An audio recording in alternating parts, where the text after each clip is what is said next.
Hi, my name is Miss Ramos. I'm one of the counselors here at RGCal, and I'm going to show you how to fill out your Rising 12th grade registration card today. So before I get started, in front of me I have my green registration card, the registration instructions, and I've got the early release and late arrival contract in front of me just in case I need it. On my computer, I have pulled up the registration website as well, which the address for that is right here. So one of the most unique things about being a senior is that you don't have to take all 8 classes if you don't want to, and you've met all the other requirements you need before senior year. So what we're going to do is we're going to start filling out the card with the classes that I know that I still need to take to graduate, and then we'll move forward from there. So before I get to the classes though, I will have filled out my personal email, phone number, my parents' email, and my parents' phone number at the top here, just in case the counselor needs to contact you or your parent during this process. So down here, I know I need to take English, so I'm going to take Honors English. That's a 1 semester class. One of the cool things is I'm done with science. I already took chemistry, biology, and earth science, so I'm done with science. There are still some electives right here, so some kind of fun classes with science. So I'm going to come back to those once I finish with my core. For math, my next math class is Honors Math 4. And then for social studies, the requirements have actually changed for your graduating class. So I have so far taken World History, Civics, and American History 1. That means that I only need to take 1 more class in this box here in order to graduate.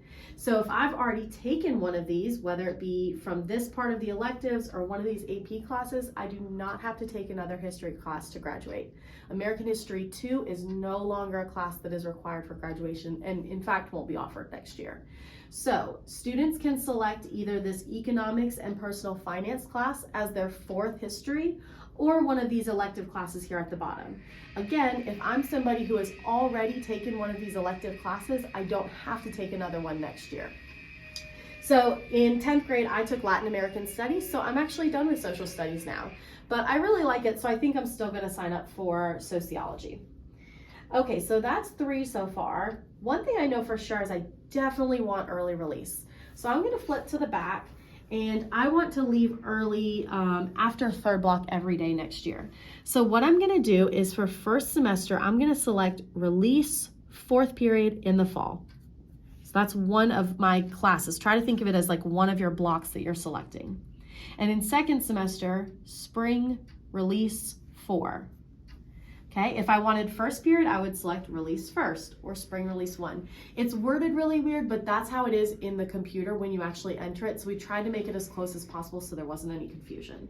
So that's technically going to be 2 of my classes. And what I'm going to need to do is now read over the early release contract and have me and my parents sign it and turn it in along with my registration card next Friday, so that we know that they're aware that that's something that you're intending on doing. So now that's 1, 2, 3, 4, 5. Okay, so I need 3 more. I heard that I needed an arts class to graduate, but I talked to my counselor and they actually told me that that is not a requirement. It's kind of a rumor. I think it's because we're so close to South Carolina and they do require it, but you do not have to have an arts credit to graduate. So if that is not something that you're into, you do not need to take it. Additionally, seniors are not supposed to start or allowed really to take a level 1 art class their senior year.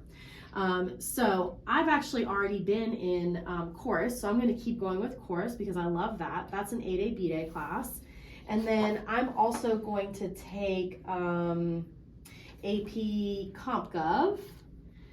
So that's now 2 semester, Comp Gov and course will go together, these 2. So I need 1 more semester class to make 8. And I think the last one I'm going to select is strength training. Okay. So again, let me count, and it's just a process of counting and counting and counting. So 1, 2, 3, 4, 5, 6, 7, 8, all right. And then now as a senior, one of the other things that's different is you only need to pick 2 backups for each type of class. So for 8A B-Day, I'm actually gonna pick a backup AP class just in case. So I'm gonna put AP Macro as a backup, and I'm gonna put Sports Med as a backup. And then for my 1 semester backups, I'm gonna do drafting 2. I did take drafting 1 last year. And I'm going to put down team sports. One of the most important things, of course, about these backups is that no course is repeated anywhere on the card. So you cannot have anything listed or marked twice, even if it's taught 2 ways. All right, so then I'm going to take it home, talk to my parents about it. Of course, make sure they're okay with that early release if that's something you were choosing. Seniors are certainly allowed to be here for 8 periods. Many students decide to leave early to go to work or just to take a break. You guys have done so much over your past couple of years. One other thing that seniors usually are concerned about with is how difficult should it be. We always want you to have a nice, rigorous, and challenging schedule, but we don't want it to be so far that you're kind of losing the balance of everything else you've got going on. Any clubs, sports, extracurriculars, just spending time with your friends, being a teenager. We don't want it to get to the point where you're just so busy you just can't do anything else but school. So please be sure you're considering that when you're selecting your classes for next year. One thing you can do if it's one of your first times taking an AP, or if you have any questions about some of the new ones that we have, on the registration website, you can go to this section here called AP Info. And on this page, there is a presentation about all the AP classes here at the school. And then when you scroll down, every single AP class has a description and a video put together by the teacher so you can learn a little bit more about what each class is like. This week during lunch, we're going to have counselors in the mall area answering questions about anything registration related. So bring your card or just bring your questions and we'll be happy to answer anything that you have. In the meantime, on Friday next week in homeroom, you will actually enter these classes into the computer. If you have trouble, if you're not sure if you picked the right classes, if one of the classes you were looking for, you can't find it, just do your best, enter it, and then of course we're going to have our normal one-on-one meetings with the counselors so we can go over those registration and certainly graduation requirements with you. If you need anything until then, please don't hesitate to reach out and we'll see you soon.